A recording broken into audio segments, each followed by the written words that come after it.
ಈ ತಾಲೂಕಿನಲ್ಲಿ ರಾಜ್ಯದ ಉಪಮುಖ್ಯಮಂತ್ರಿ ಡಿ ಕೆ ಶಿವಕುಮಾರ್ ಅವರು 3 ದಿವಸ ಸತತವಾಗಿ ಚನ್ನಪಟ್ಟಣದಲ್ಲಿ ಜನಸ್ಪಂದನ ಅನ್ನುವ ಕಾರ್ಯಕ್ರಮವನ್ನು ಮಾಡಿದ್ದಾರೆ. ಜನಸ್ಪಂದನ ಕಾರ್ಯಕ್ರಮ ಚನ್ನಪಟ್ಟಣದಲ್ಲಿ ಬರ್ತಕ್ಕಂಥ ಉಪಚುನಾವಣೆಯನ್ನು ದೃಷ್ಟಿಯಲ್ಲಿಟ್ಕೊಂಡು ಮಾಡಿರ್ತಕ್ಕಂಥ ಒಂದು ಸರ್ಕಾರಿ ಸಂತೆ ಅಂತ ಹೇಳ್ತೀನಿ.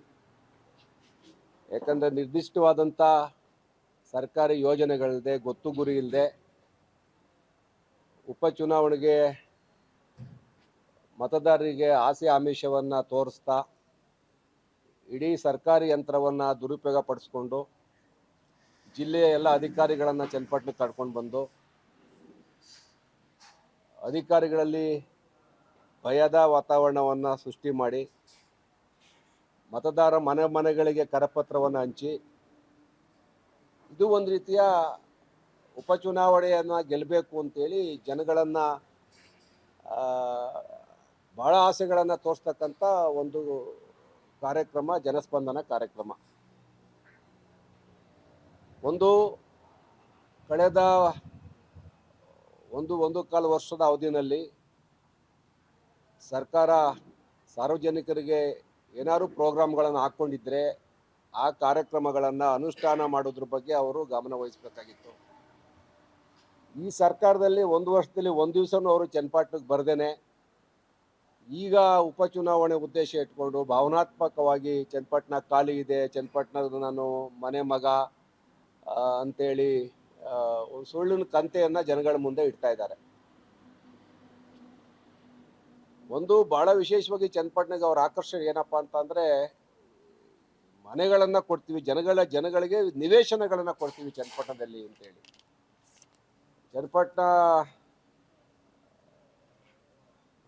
ಗ್ರಾಮೀಣ ಪ್ರದೇಶದಲ್ಲಿ ನಿವೇಶನಗಳ ಕೊರತೆ ಯಾವುದು ನನಗೆ ಕಂಡು ಬಂದಂಗೆ ಯಾವುದೂ ಇಲ್ಲ. ಚನ್ನಪಟ್ಟಣ ನಗರದಲ್ಲಿ ಒಂದಷ್ಟು ನಿವೇಶನಗಳ ಕೊರತೆ ಇದೆ. ಚನ್ನಪಟ್ಟಣ ಒಂದೇ ಅಲ್ಲ, ಎಲ್ಲ ಭಾರತದ ಅಥವಾ ರಾಜ್ಯದ ಎಲ್ಲ ನಗರಗಳಲ್ಲೂ ಆ ಸಮಸ್ಯೆ ಯಾವಾಗಲೂ ಇದ್ದೇ ಇರ್ತದೆ.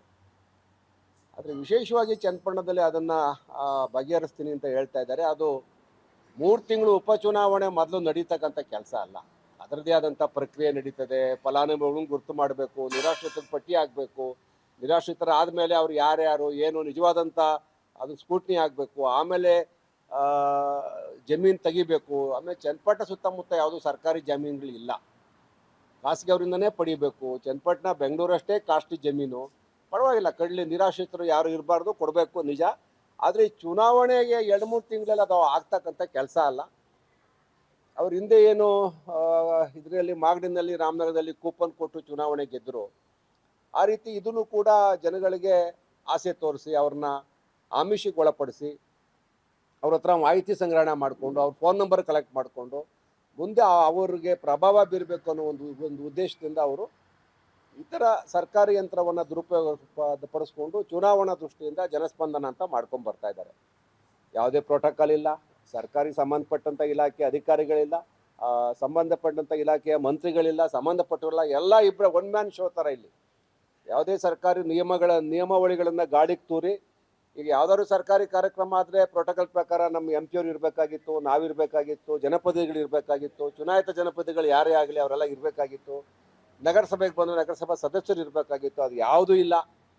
ಇವ್ರು ಇಷ್ಟ ಬಂದಂಗೆ ಇದನ್ನು ಒಂದು ರೀತಿಯ ನಾನು ಮೊದಲೇ ಹೇಳಿದಾಗೆ ಸರ್ಕಾರಿ ಯಂತ್ರವನ್ನು ಸ್ವಂತ ಸೊತ್ತಾಗಿ ಮಾಡಿಕೊಂಡು ಚುನಾವಣಾ ಪ್ರಚಾರದಲ್ಲಿ ತೊಡಗಿದ್ದಾರೆ. ಇರಲಿ, ಒಂದು ಅವರ ಒಟ್ಟಾರೆ ಪ್ರಚಾರದಲ್ಲಿ ಅವರೇ ಹೇಳ್ತಾರೆ 7-8 ಸಾವಿರ ಅರ್ಜಿ ಬಂದಿವೆ ಅಂತ. ಭಾಳ ಬಹುತೇಕ ಅರ್ಜಿಗಳು ವೃದ್ಧಾಪ್ಯ ವೇತನ ಸರಿಯಾಗಿ ಬರ್ತಾ ಇಲ್ಲ, ವಿಧವಾ ವೇತನ ಬರ್ತಾ ಇಲ್ಲ, ಒಂದು ರೀತಿಯ ದಿನನಿತ್ಯದ ಏನು ಜನಸಾಮಾನ್ಯರ ತೊಡಕುಗಳೇನಿದೆ ಅದನ್ನು ಅವರು ಸರ್ಕಾರಿ ಅಧಿಕಾರಿಗಳ ಮುಖಾಂತರ ನಾಡ್ ಕಚೇರಿನಲ್ಲಿ, ತಾಲೂಕು ಆಫೀಸಲ್ಲಿ, ಯುವ ಕಚೇರಿನಲ್ಲಿ ಭಾಳಷ್ಟು ಸಮಸ್ಯೆಗಳನ್ನು ಬಗೆಹರಿಸ್ಬೋದಾಗಿತ್ತು. ಇವರು ಅದನ್ನು ಜಾತ್ರೆ ಥರ ಮಾಡಿಕೊಂಡು ಜನ ಸೇರಿಸಿ ಅದ್ರ ಮುಖಾಂತರ ಇವರೊಂದು ಚುನಾವಣೆ ತಂತ್ರಗಾರಿಕೆಯನ್ನು ಮಾಡ್ತಾ ಇದ್ದಾರೆ. ಚನ್ನಪಟ್ಟಣ ಜನ ಪ್ರಜ್ಞಾವಂತಿದ್ದಾರೆ, ವಿಚಾರವಂತರಿದ್ದಾರೆ, ಇದಕ್ಕೆಲ್ಲ ಬಗ್ಗುವುದಿಲ್ಲ. ಅವ್ರಿಗೆ ಗೊತ್ತಿದೆ ಡಿ ಕೆ ಶಿವಕುಮಾರ್ ಅವರ 40 ವರ್ಷದ ರಾಜಕೀಯ ಜೀವನದಲ್ಲಿ ಅವರು ಚನ್ನಪಟ್ಟಣದಿಂದನೇ ರಾಜಕಾರಣ ಪ್ರಾರಂಭ ಮಾಡಿದ್ರು ಕೂಡ 40 ವರ್ಷದಲ್ಲಿ ಅವರ ಸಾಕ್ಷಿಗುಡ್ಡೆ, ಅವ್ರ ಕೊಡುಗೆ, ಅವರು ಮಾಡಿರ್ತಕ್ಕಂಥ ಸಾಧನೆ ಈ ತಾಲೂಕಿಗೆ ಏನೂ ಇಲ್ಲ. ಈಗ ಯಾರಾದರೂ ಹೊಸದಾಗಿ ಸಾರ್ವಜನಿಕ ಬದುಕಿಗೆ ಬಂದು ಹೇಳ್ತಾನೆ, ಭರವಸೆ ಕೊಡ್ತಾನೆ, ನಾನು ಈ ಕೆಲಸ ಮಾಡ್ತೀನಿ, ಆ ಕೆಲಸ ಮಾಡ್ತೀನಿ ಅಂತೇಳಿ. ಅದು ಇವರು 40 ವರ್ಷ ಸವಿಸ್ಬಿಟ್ಟಿದ್ದಾರೆ ರಾಜಕೀಯದಲ್ಲಿ. ಅವರು ಭಾಳಷ್ಟು 40 ವರ್ಷದಲ್ಲಿ ಅಧಿಕಾರದಲ್ಲಿ ಇದ್ದುದೇ ಹೆಚ್ಚು. ಅಧಿಕಾರದಿದ್ದಾಗ ಚನ್ನಪಟ್ಟಣದಲ್ಲಿ ಗುರುತರವಾದಂಥ ಯಾವುದೇ ಕೆಲಸ ಮಾಡದೇ ಇರ್ತಕ್ಕಂಥವ್ರು ಈ ಚುನಾವಣೆ ಬರುತ್ತೆ ಅಂತೇಳಿ ಹೊಸ ಅವತಾರವನ್ನು ತಾಳ್ತಾ ಇದ್ದಾರೆ. ಇದನ್ನು ತಾಲೂಕಿನ ಜನ ನಂಬಾರ್ದು, ನಂಬುದೂ ಇಲ್ಲ ಅಂತ ನನ್ನ ಭಾವನೆ. ಹಾಗಾಗಿ ಎಲ್ಲ ವಿಚಾರಗಳನ್ನು ಈ ಒಂದು ಡ್ರಾಮಾವನ್ನು ಕಳೆದ ಒಂದು ತಿಂಗಳಿಂದ ತಾಲೂಕಲ್ಲಿ ಮಾಡ್ತಾ ಇದ್ದಾರೆ. ಇದನ್ನು ನಾನು ಖಂಡಿಸ್ತೀನಿ. ಮುಂದೊಂದು ದಿನಗಳಲ್ಲಿ ಅವರೆಲ್ಲರೂ ಬಂದರೆ ನಾವು ಅವ್ರಿಗೆ ಆ ಸಭೆಗೆ ಹೋಗಿ ಪ್ರೋಟೋಕಾಲು ಮತ್ತು ಸರ್ಕಾರಿ ಆದೇಶ ನಿಯಮಾವಳಿ ಪ್ರಕಾರ ಸಭೆ ಮಾಡಬೇಕು ಅಂತೇಳಿ ನಮ್ಮ NDA ಪಕ್ಷದ ಕಾರ್ಯಕರ್ತರು ತಾಕೀತು ಮಾಡಬೇಕು ಅಂತೇಳಿ ತೀರ್ಮಾನ ಮಾಡಿದ್ದೀವಿ. ಮುಂದೆ ಈ ಥರ ಅನಧಿಕೃತವಾಗಿ ಅನೌಪಚಾರಿಕವಾಗಿ ಅವರೇ ಏನೋ ಇಷ್ಟ ಬಂದಂಗೆ ಮುದ್ರಣ ಮಾಡಿಕೊಂಡು ಆಹ್ವಾನ ಪತ್ರಿಕೆಗಳನ್ನು ಹಂಚೋದು, ಸಭೆ ಮಾಡೋದನ್ನು ನಾವು ವಿರೋಧಿಸ್ತೀವಿ. ಪ್ರಜಾಸತ್ತಾತ್ಮಕ ವ್ಯವಸ್ಥೆಯಲ್ಲಿ ಏನಾಗಬೇಕು ಕಾನೂನುಬದ್ಧವಾಗಿ ಅದನ್ನು ಮಾಡಬೇಕಾಗ್ತದೆ. ಇದು ಪೂರ್ತಿ ಚುನಾವಣಾ ದೃಷ್ಟಿಕೋನದಿಂದ ಮಾಡ್ತಾ ಇರೋದ್ರಿಂದ ಇದಕ್ಕೆ ನಮ್ಮ NDA ಪಕ್ಷದ ಎಲ್ಲ ಚುನಾಯಿತ ಜನಪ್ರತಿನಿಧಿಗಳು ಇದನ್ನು ವಿರೋಧ ಮಾಡಬೇಕು ಅಂತ ತೀರ್ಮಾನ ಮಾಡಿದ್ವಿ. ಮುಂದಿನ ಸಭೆಯಲ್ಲಿ ಹೋಗಿ ನೇರವಾಗಿ ಅದನ್ನು ಪ್ರತಿಭಟನೆ ಮಾಡ್ತಕ್ಕಂಥ ಕೆಲಸವನ್ನು ನಾವು ಮಾಡ್ತೀವಿ.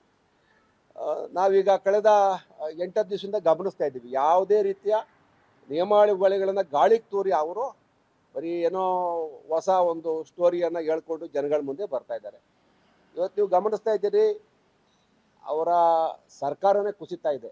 ಸರ್ಕಾರದಲ್ಲಿ ಭಾಳ ಗೊಂದಲ ಇದೆ. ನಾನು ಮೊದಲೇ ಹೇಳಿದೆ, ಮೊದಲನೇ ದಿವಸದಲ್ಲೇ ಶಿವಕುಮಾರ್ ಅವರೇ, ಇಲ್ಲಿ ಚನ್ನಪಟ್ಟಣದಲ್ಲಿ ಉಪಚುನಾವಣೆ ಮಾಡುವತ್ತಿಗೆ ನಿಮ್ಮ ಸರ್ಕಾರ ಅಲ್ಲಿ ಇರುತ್ತೋ ಇರಲ್ವೋ? ನಿಮ್ಮ ಸರ್ಕಾರದಲ್ಲಿ ಇವತ್ತು ದಿನ ಬೆಳಗ್ಗೆ ಹಗರಣಗಳು, ಮೂಢ ಹಗರಣ ಇರ್ಬೋದು, ವಾಲ್ಮೀಕಿ ನಿಗಮದ ಹಗರಣ ಇರ್ಬೋದು, 108 ಹಗರಣಗಳು ಇವತ್ತು ಬಯಲಿಗೆ ಬರ್ತಾನೆ ಇದ್ದಾವೆ. ಎಲ್ಲರೂ ತಪ್ಪು ಒಪ್ಕೋತಾ ಇದ್ದಾರೆ. ಇವತ್ತು ಕೇವಲ 1 ವರ್ಷದಲ್ಲಿ ಈ ಸರ್ಕಾರ ಜನವಿರೋಧಿ ಸರ್ಕಾರ ಆಗಿದೆ. ಇದನ್ನೆಲ್ಲ ಮನಸ್ಸನ್ನು ಇಟ್ಕೊಂಡು ನೋಡಿದಾಗ ನಾವು ಇವತ್ತು ನಮ್ಮ ತಾಲೂಕಿನ ಜನ ಕಾಂಗ್ರೆಸ್ ಬೆಂಬಲಕ್ಕೆ ನಿಲ್ಲೋದಿಲ್ಲ, ಕಾಂಗ್ರೆಸ್ ಪರವಾಗಿಲ್ಲ. ನೀರಸವಾದಂಥ ಪ್ರತಿಕ್ರಿಯೆ ಶಿವಕುಮಾರ್ಗೆ ಇವತ್ತು ದೊರೆತಿರೋದ್ರಿಂದ ಅವರಿಗೆ ವಿಚಲಿತರಾಗಿದ್ದಾರೆ. ಬಹುಶಃ ಮುಂದೆ ಯಾವ ರೀತಿ ಅವರು ಆಲೋಚನೆ ಮಾಡ್ತಾರೆ ಚನ್ನಪಟ್ಟಣದ ಬಗ್ಗೆ ಅಂತೇಳಿ ನಾವು ಕಾದು ನೋಡ್ತೀವಿ.